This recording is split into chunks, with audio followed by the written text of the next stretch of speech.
Modern medicine can now recreate an intensive care unit right inside your bedroom. Through remote tracking and instant alerts, doctors can monitor a patient's precise oxygen levels at 3 in the morning from miles away. But this setup has a massive blind spot. Machines cannot cure isolation and cannot comfort a panicked patient in the middle of the night. This graphic maps what happens between clinical care and emotional reality. The central column, the gap, stacks 3 problems: isolation, loss of purpose, and caregiver burnout. The consequence? Patients abandon home care and return to the hospital, not from a sudden medical crash. Having perfect vital signs fed to a server doesn't keep a person alive if they have emotionally given up. Let's look at what this reality meant for one specific patient. At 79 years old, Kathy Tarochione was managing severe COPD and congestive heart failure. Her days required being tethered to an oxygen tank 24 hours a day. She lived entirely alone, accompanied only by her 19-year-old dog Charlie and a stuffed toy honoring her late husband. Her condition eventually deteriorated to the point where her doctor looked her in the eye and advised her to get her affairs in order. So she went home. The devices on her nightstand faithfully tracked every slight dip in her oxygen saturation, yet the healthcare professionals on the other end of those feeds had no idea she was completely terrified.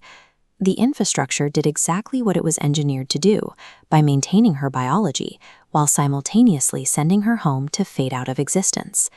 Then her situation worsened. She contracted COVID pneumonia, which quickly triggered a stroke. That led to nearly 3 agonizing weeks trapped in an intensive care unit, where she was absolutely certain she would die. She survived the ICU, but the aftermath of long COVID attacked her system. She lost 80% of her hair, gained 40 pounds, and was so overwhelmed by shame that she hid from her own reflection. Escaping the hospital felt hollow. The illness had so thoroughly dismantled her sense of identity that she woke up every morning with no reason to keep going. Eventually, she forced herself to stand in front of a full-length mirror and truly look at the physical toll the illnesses had taken. In that moment, she made a specific choice. She spoke out loud, accepting the failing body that had carried her for 77 years, and demanded that her mind take control over what came next.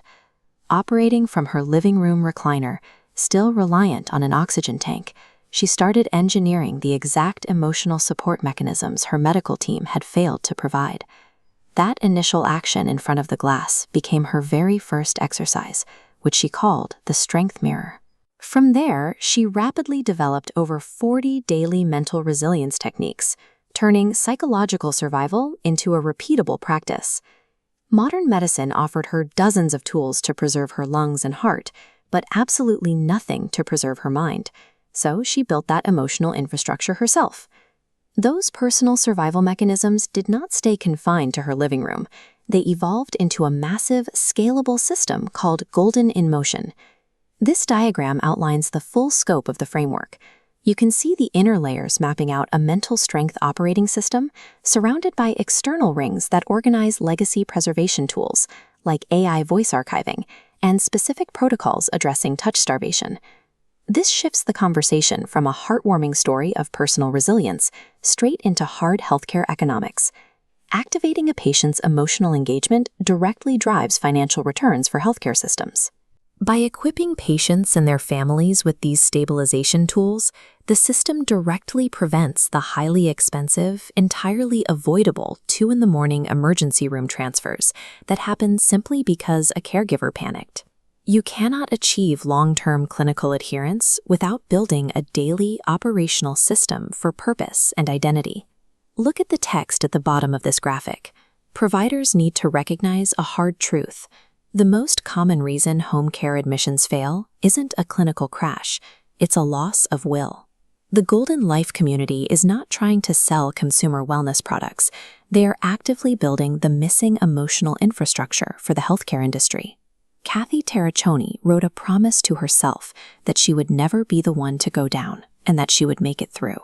That defiance proves that an unbreakable will to live remains the most powerful medical technology we have.